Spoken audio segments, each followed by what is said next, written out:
Hello guys, okay, welcome to my channel. Sharing this video on a little tutorial about how to make a teacup. Smoky effect on a teacup. Actually, it's an ad campaign that we're creating for Nescafe. So we're asked to make the cup smoke. So watch this video and you see how we're able to put the effects together. It's a very short video, it won't take much of your time, so just have the little patience and watch and enjoy. So here we're using the Adobe Photoshop CC 2017,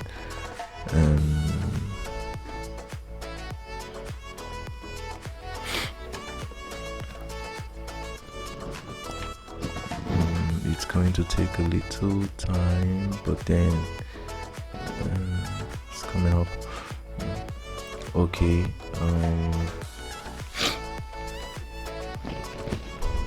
okay, here we have the interface for the Adobe CC 2017, and so we are just going to go ahead and do our tutorials. Here we have the toolbox on the left hand side of the screen that has little icons, and similar thing happens with Photoshop and CorelDraw. The similarities is not too far. We have the same effect and menu. Okay, we have the menu bar here. The same thing applies in CorelDraw. We have the menu bar.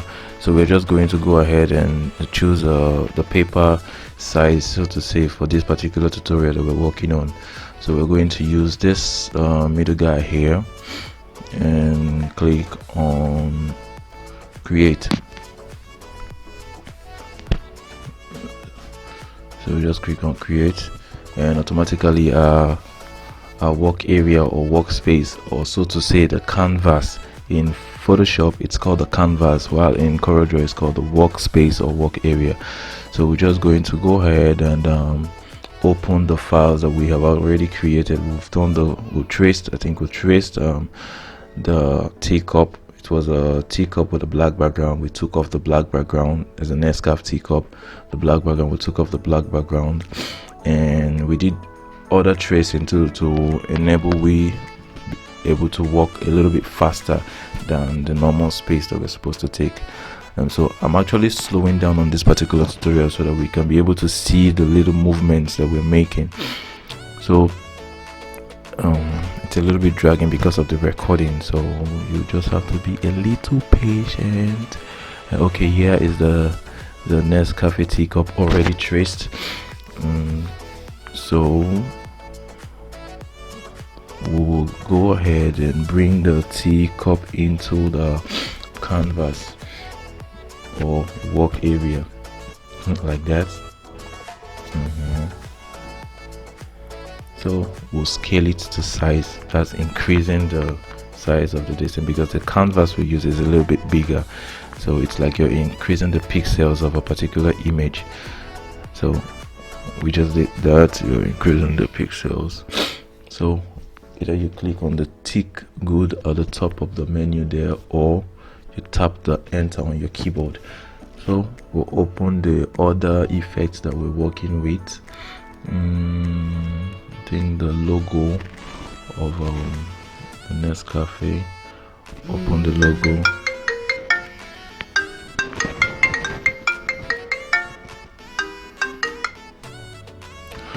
So we'll open up the logo. The same thing we did with the teacup, you scale to size. So we'll scale, take it up and enter on your keyboard. So we'll open up the smoke effect that we have. It's not really an effect here, but it's just a smoky environment on a black background. So we'll have to apply it to our design. So these are the little materials that we used in this particular tutorials, and a little blend of how we placed a little text we have in CorelDraw. So just have the little patience and you will enjoy this video. So do the same thing, bring it into the canvas, and the same thing we did with the Nescafe and the cup, you scale to size.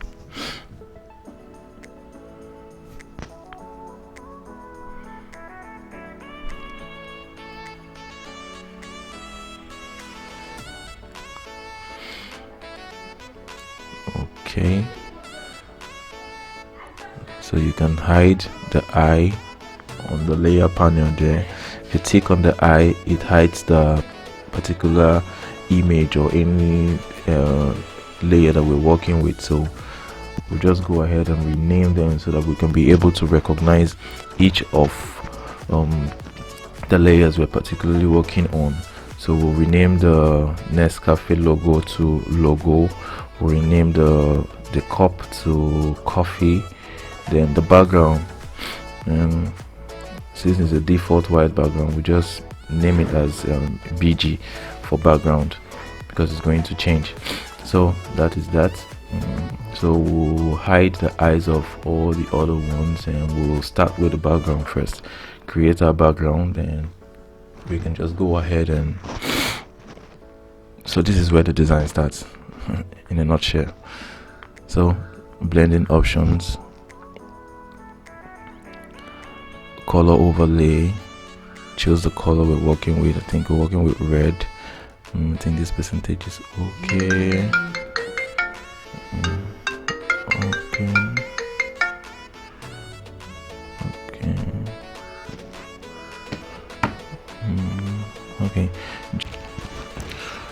Okay, so we've created the background red.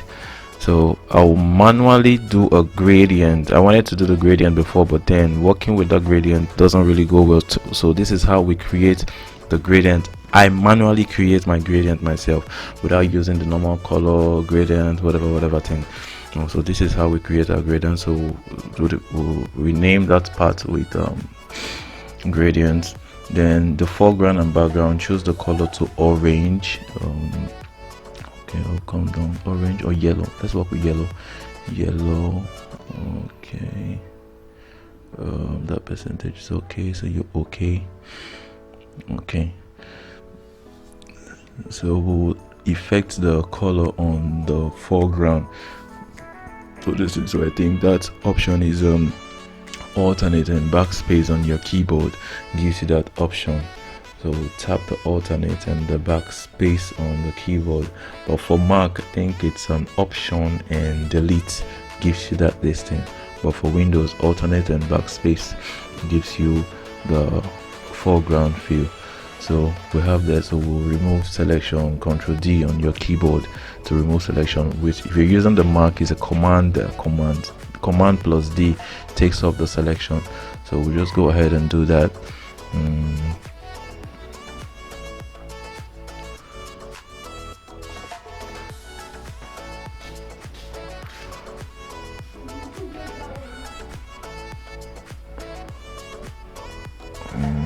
So that's the foreground, and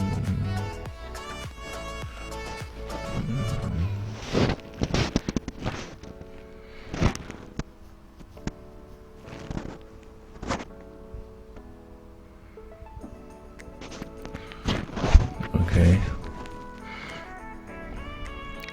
so we'll do the filter menu, blur, Gaussian blur, then blur the image out completely. If you're done, we'll click on OK to accept, and it will process a little because of the recording we're recording, so you just have to be a little patient with us. Okay.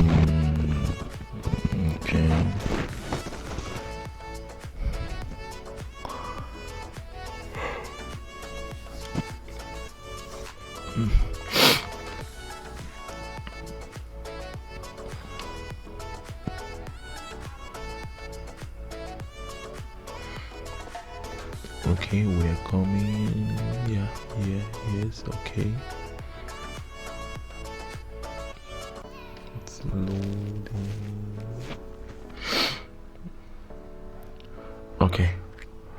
Okay, now we have this little glowy effect, so we'll just have to increase it to size or scale, position it carefully in the middle there.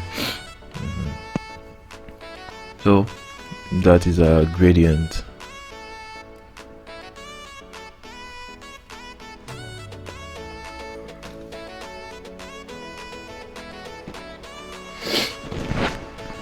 I'm having cold, so I'm sorry for the way I'm sniffing. It's just the temperature here is a little bit cold. So that's our teacup. So position in the middle. I think there is a little whitish stuff around the teacup. We'll take that out later. So let's adjust on the teacup so it blends with the distance. So we're using our curves. So that's the curves, and we want it to affect directly on the teacup, not on the background. So if you now notice that the background is looking a little bit ready, so we'll just go back to the layer panel, click and hold your alternate key between the two distance, and you alternate and you click. Alternate and you click. It affects only on the teacup.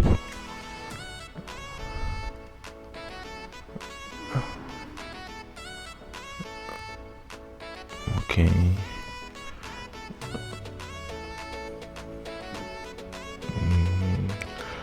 Okay, now so like that you can see.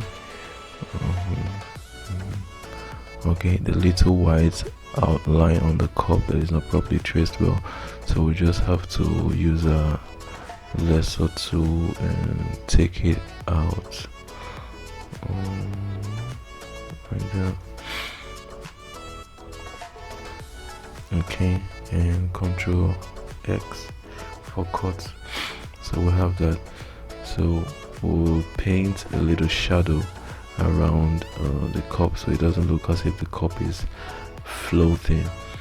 So we'll put a layer on the cup, then rename it as shadow.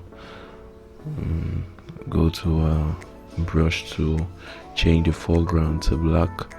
Okay, then reduce the opacity to, let's say 50 or 10 or 20, whichever one works. The same thing with the flow, do the effect on the flow. Reduce the brush size, the hardness on 0, and you can paint. I think it's looking tacker, so increase the brush size so we can now paint and paint until you can be able to achieve what you really want. We don't really have a particular percentage or number of strokes you're supposed to draw here. Just paint until you're satisfied with what you're doing, if it looks cool in your eyes. So we'll paint, and at some point I think we will have to stop and see what we have done.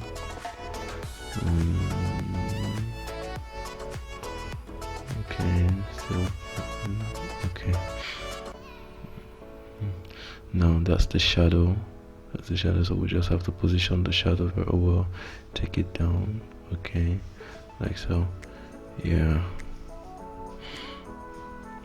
okay, I think it's a little bit cool, not that cool though, but I know in yours you will make it very perfect. So that's what we do. We reduce the opacity a little. Okay,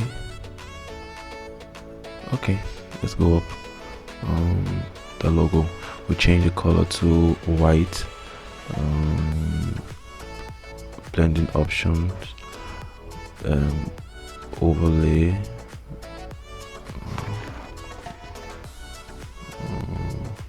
okay, so that's for the logo. And so the smoky effect now, this is still on your layer panel there. Click that guy, open, choose screen,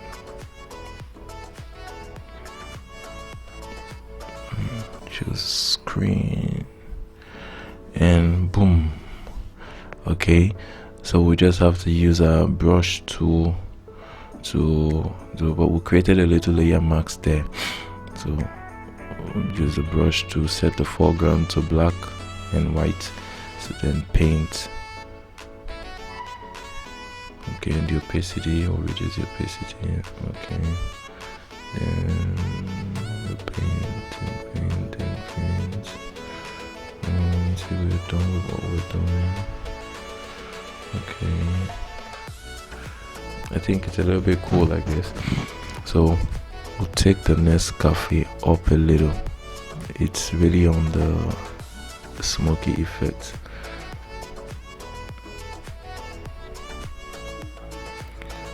Now you can get creative with your smoke if you really want to. Okay. So we'll have to save our work now, and we'll play with CorelDRAW for other options. So just enjoy the video, just watch.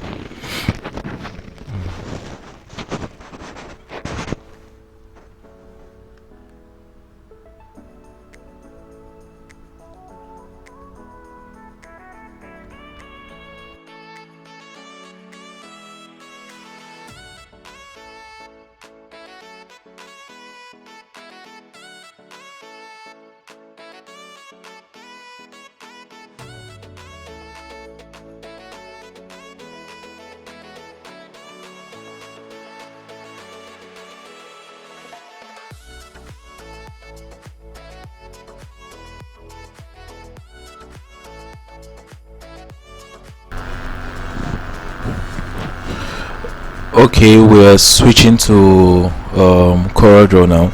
So this is the CorelDRAW interface, and we've already done our text ready to say who are you in the morning. So this is the campaign text that we're going with. So I'm going to do a little line effect in CorelDRAW. I think this is the best software to actually do this, and these are vectors. So playing with vectors, I prefer to use CorelDRAW. So I'm going to draw my lines, and there's a line effect. If you see the image I uploaded, there's a line effect I used. Yes, so just watch as I play around with the line effect and make the text look something different from the way it is now.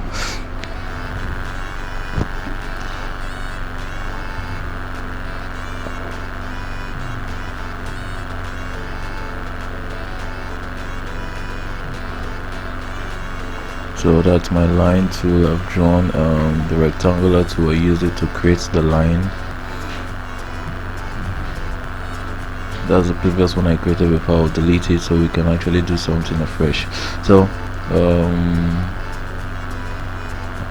I will zoom in so you can actually see what we're doing.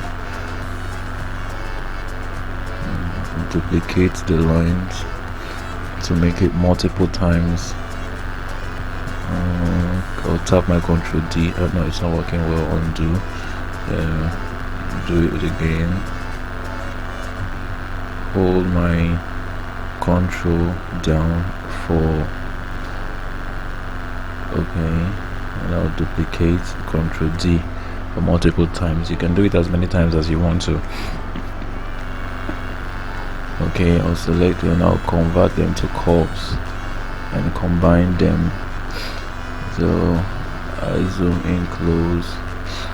I'll put the text on top of the you and morning, and I'll still zoom close so you can be able to see what we're doing. I'll duplicate the entire text again to make it look more in tiny lines.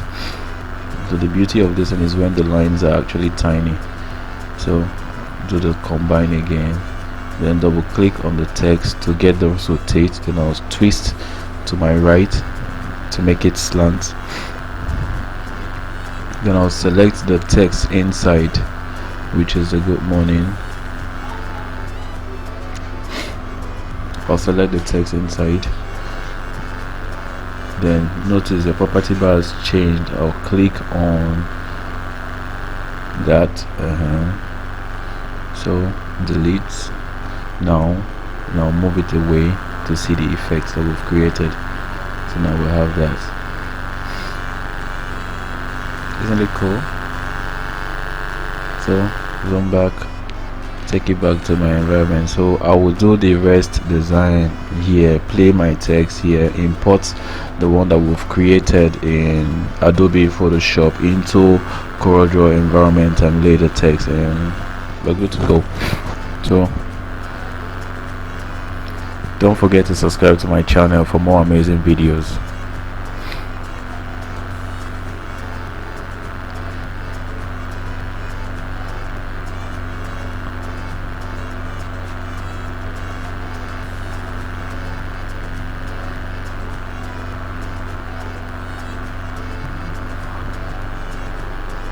So that's it. We're going back to Adobe Photoshop and we'll save this as a JPEG file. Save.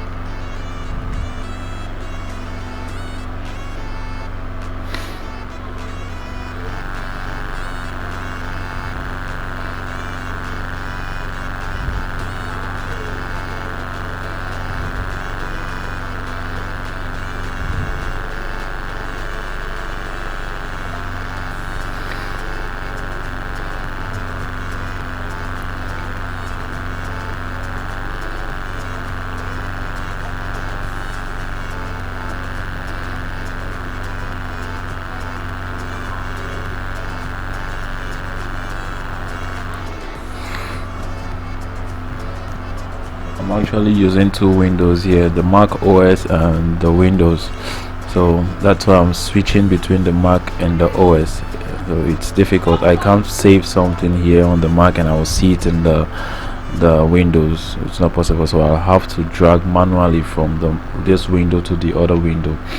So that's why I'm actually playing this, and you can see how messy my screen is. So I'm placing the exported JPEG file to the Windows now, so I'll drop it there, then expand my screen,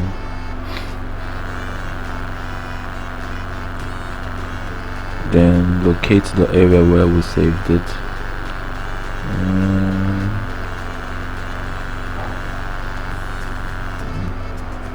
I think it's there. Yeah, that's it. So we'll open CorelDRAW, right click, import.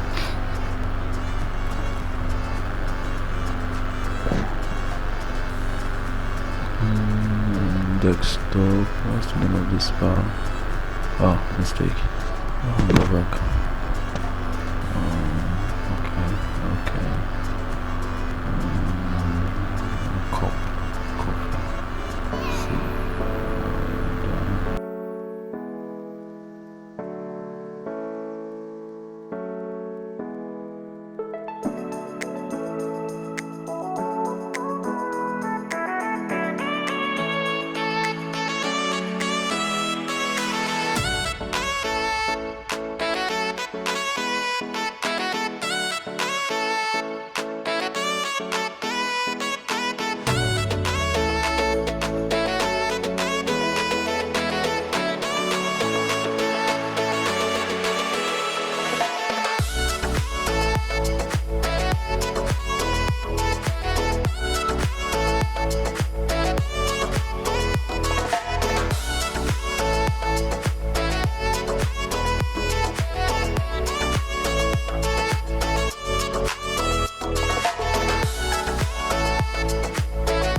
Thank you guys, and don't forget to turn on your notification and subscribe to my channel. Thank you, and more amazing videos are coming up.